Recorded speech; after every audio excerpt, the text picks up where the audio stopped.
This is a video by Rachel Maddow talking about the U.S. profoundly changed by authoritarian leader. We're beyond waiting and seeing now. And like I said before, I'm not a huge watcher of mainstream media. But as I've said before, there are times when somebody says something, and you might not like that person. You might not always agree with that person, but what they say is correct.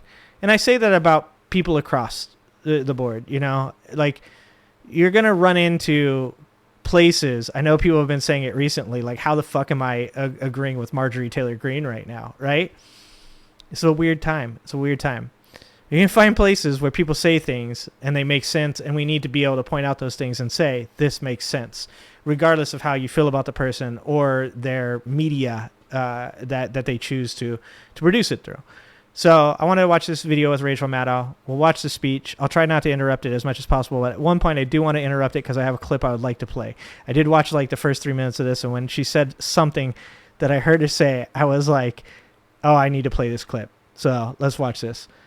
5 says, just watch the new South Park. Holy shit, Dinky and Vancy are not going to be happy. I am so here for that, 5 Eggs. I am so here for that. You can narrow or widen the aperture as much as you want. You can look at the very big picture or the small local picture anywhere in the country. And we try to do as much of both of those things as we can every week here on this show. But whether you're looking at small-scale local stories or the biggest picture stories about what's happening in our country, the story is the same, and it is now an undeniable thing. We have crossed a line. We are in a place we did not want to be, but we are there. The thing we were all warning about for the last few years is not coming, it is here.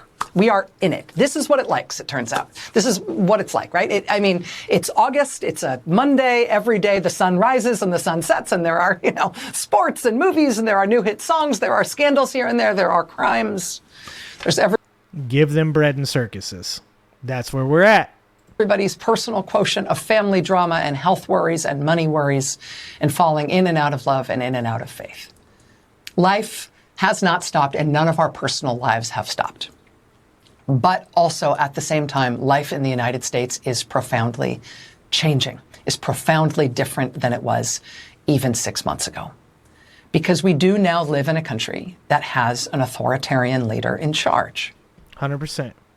We have a consolidating dictatorship in our country.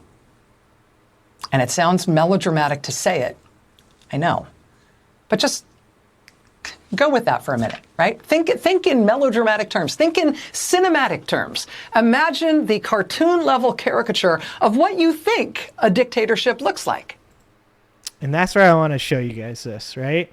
That's where I want to show you this other clip that I have queued up, because it immediately brought this to mind. This is where I'll get my video demonetized, but I wanted to share this with you because it is spot on for what Rachel Maddow is saying.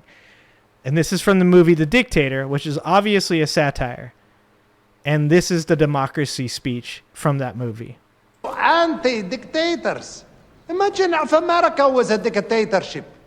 You could let 1% of the people have all the nation's wealth. You could help your rich friends get richer by cutting their taxes and bailing them out when they gamble and lose. You could ignore the needs of the poor for healthcare and education. Your media would appear free, but would secretly be controlled by one person and his family. You could wiretap phones. You could torture foreign prisoners. You could have rigged elections. You could lie about why you go to war. You could fill your prisons with one particular racial group, and no one would complain. You could use the media to scare the people into supporting policies that are against their interests. I know this is hard for you Americans to imagine, but please try. I will tell you what democracy is. Democracy is the worst. Endless talking and listening to every stupid opinion. And everybody's vote counts, no matter how crippled or black or female they are. Democracy!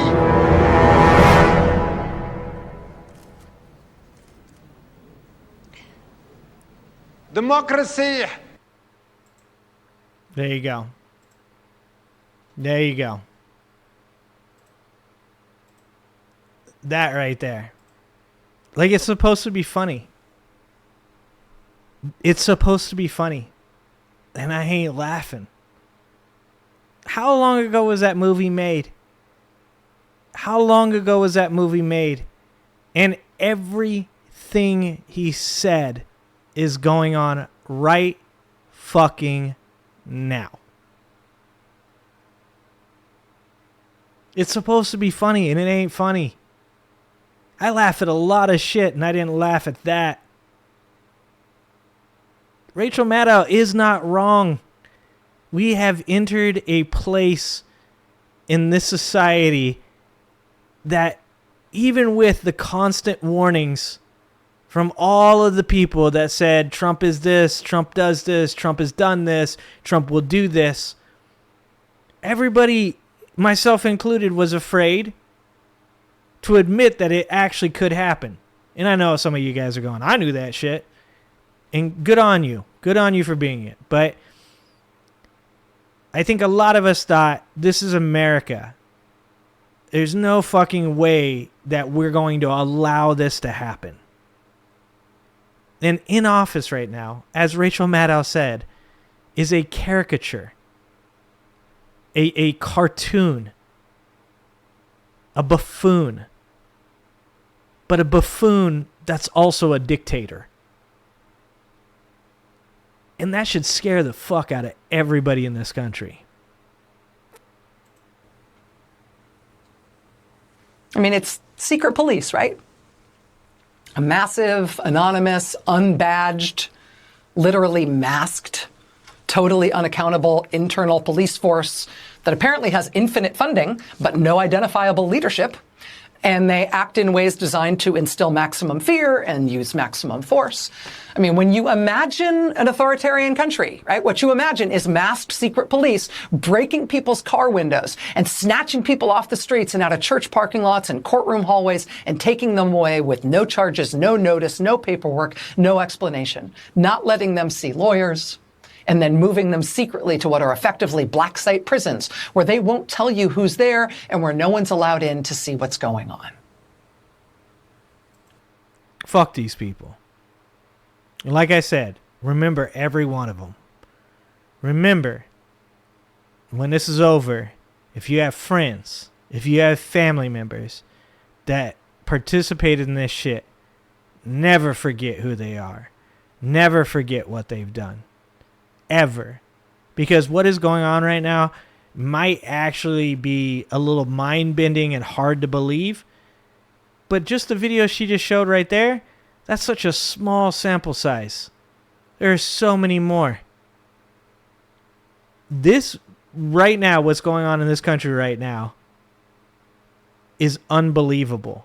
And for some people, that's stopping them from being able to say to themselves, like, this is happening. And for some people in this country right now, they think they're not going to be touched by this. They think, I'm just above the water level.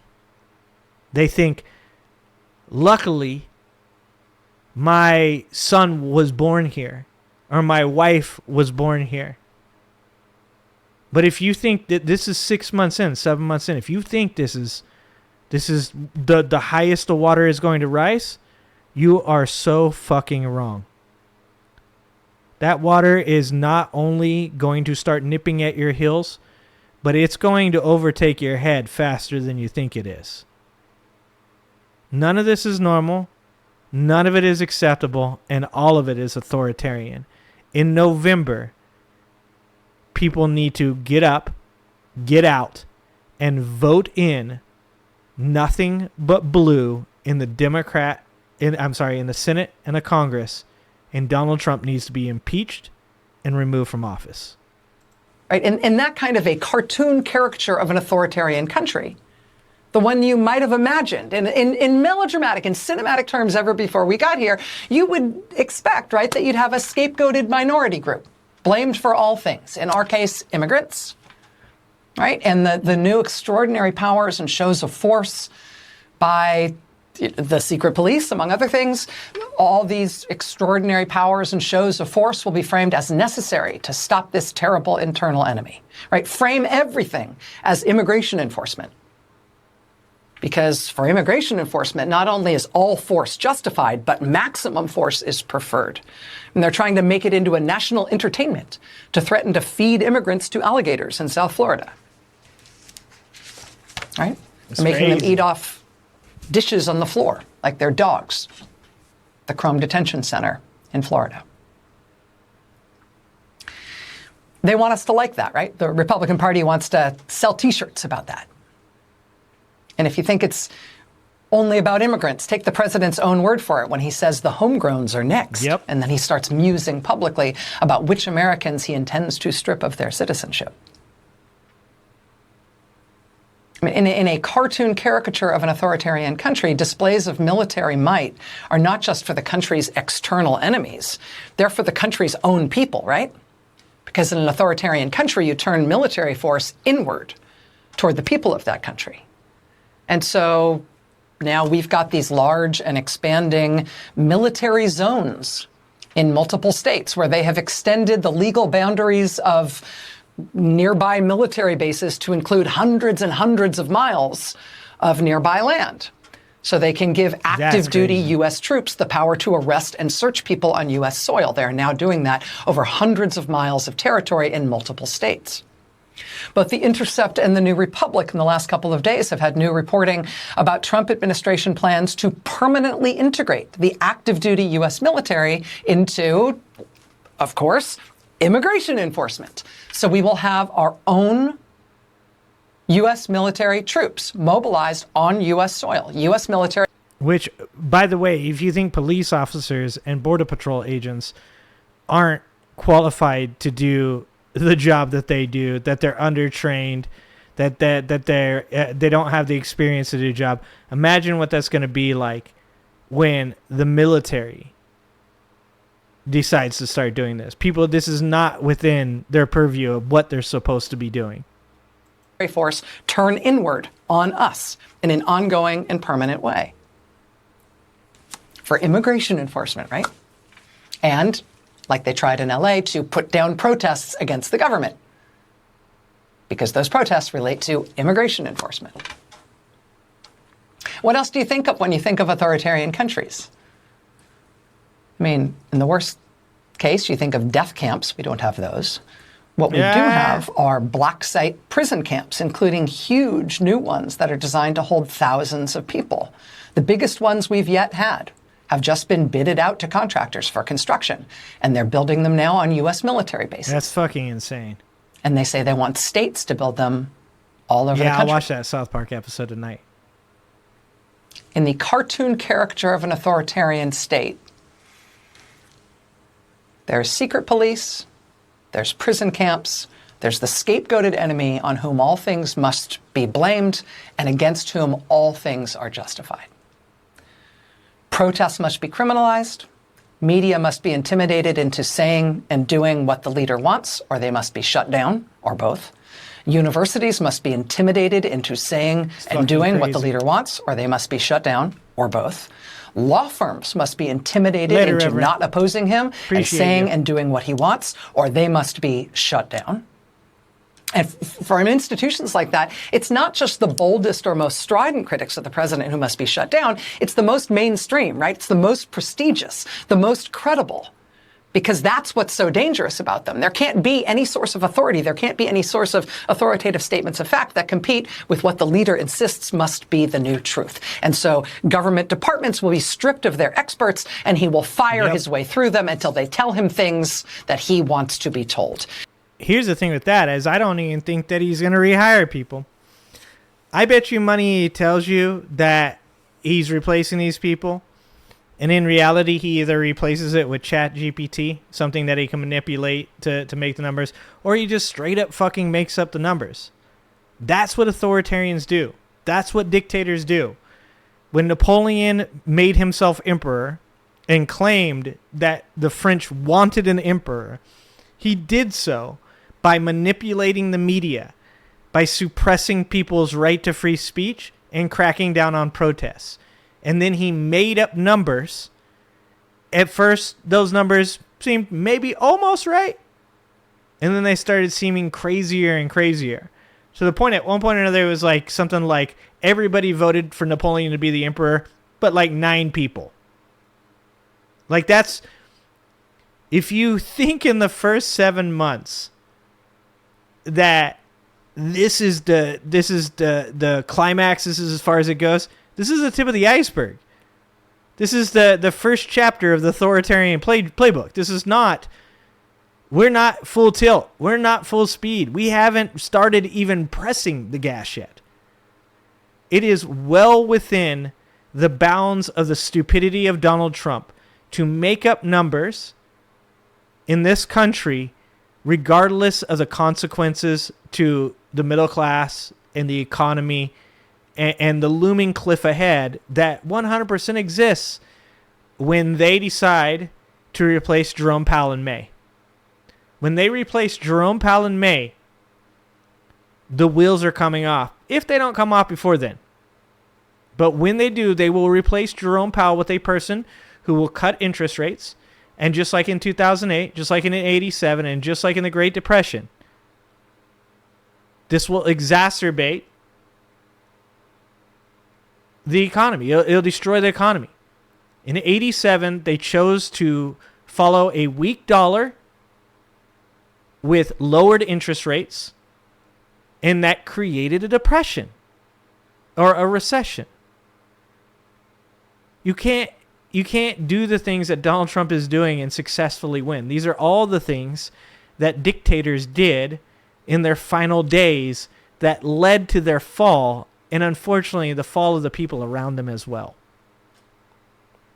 If you want to be a 4-star general or admiral in this military, you must now pass a personal one-on-one interview with the president, who personally will decide if you are to his liking or not to be a flag officer in this military. The intelligence agencies will say that his strike on Iran obliterated their nuclear program because he likes that word, obliterated. He said it once. Great and word. Therefore, because he said it, it must be true. And if you say otherwise, you will be fired. The Justice Department will say that the president won not just the last election, but he also won the one before that, the one he actually lost. And anybody who points out that Russia tried to help him win the one before that should be criminally charged for saying that, even though it's true. We are not heading toward something like this. We are there. It is here. It is the environment in which we are now living. And so, given that you now live in a country with an authoritarian leader, the question is, what can you do for your country? The question is no longer how to prepare for this risk or how to try to avert it, but rather how to fight it now that it is here and in effect. And, you know, we're awake now. It's clear. We're all living here. It's very obvious that this is not going to get better on its own. This is not going to fix itself. An authoritarian just seeks more and more and more power throughout not just politics, but through all of society, systematically trying to eliminate any effective means of opposing him. This is a one-way ratchet if we leave it up to him. But that at least does give us some clarity for Americans who do not want to leave it up to him. Right? We're beyond waiting and seeing now. It is clear what is going on. It is clear now that these small d democratic tools that we've got right now as a country, these are as good as it is going to get. We are never going to have more resources to fight for our country than we do right now. I agree and I disagree. I agree and I disagree. I agree because right now we stand at a moment in time due to the internet, due to content creators, alt-left media, that we have more capital because we have a stronger voice. So I don't disagree that this is a window in which people should take advantage to do something about our current situation.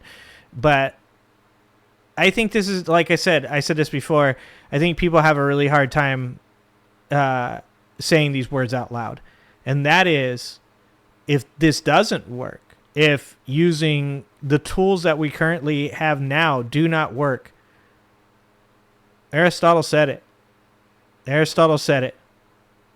You can't have an imbalance of this type without having consequences And those consequences are not good for people in high places.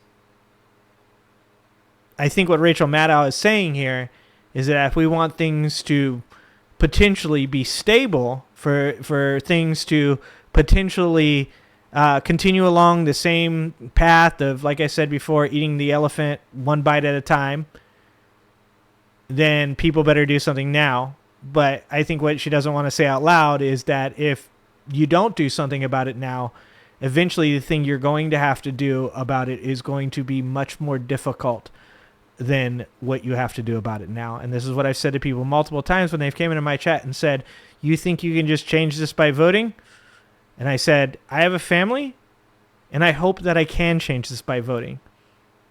But if that doesn't work, I have my line in the sand. And if it comes down to it, I will do whatever it takes to defend my families, to defend my friends, and to defend the people that I think that I should stand up in defense for. I don't think anybody wants to be there, but I do think it's important to say it out loud. There is a line. And if we get to that point and they cross it, you've really got a choice. You've really got a choice. You can believe that they're not going to come for you next, and you can capitulate, and you can try to hide your values and your morals. Or you can say, fuck it. What do I have to lose? And stand up for the people that you love and appreciate, and the morals that you believe in, the values that you believe in. But at one point, we're going to get to that, and we're going to have to make that decision. And so Americans are using those tools, and it is worth paying attention to the ways they are doing it. They are filming the secret police and publicizing everything they are doing. Even when the secret police scream and threaten and say, you're not allowed to film us, they are filming them. They are following them everywhere they go. They are not letting them have the power of surprise. They are refusing to be afraid to watch them and record them and show what they are doing. We have opposition politicians, Democratic politicians, insisting on being let in, going to the black site immigration prisons and demanding to be let into them. We have Americans protesting outside those facilities and showing up and calling the media and pulling every string they can when someone they know or someone they know of gets taken. Americans are making it as sticky and annoying and awkward and embarrassing as possible for these guys, and that slows them down. Americans are badgering elected Republicans everywhere they're willing to show their faces, including tonight in Nebraska, Republican Congressman Mike Flood at a town hall with his red state constituents. Watch. Hi, I implore you to be quiet so that we can hear his responses. Remember, Mike's coming up for a re-election, and we'd really like to know what his responses are. I'm Rosina. I write you emails with concerns of your voting behavior regarding Trump and his actions. You support him, especially confirming the cabinet. Your responses are riddled with misinformation and lies. I fact check you, and then I send the responses back. Damn. And I get crickets. If I am fact checking them because they are wrong in your response, Damn. I send them back to you, and I get crickets. I get kind of bummed. And this is not about She looks partisan. more bummed. This is about issues, because we're about to lose our democracy.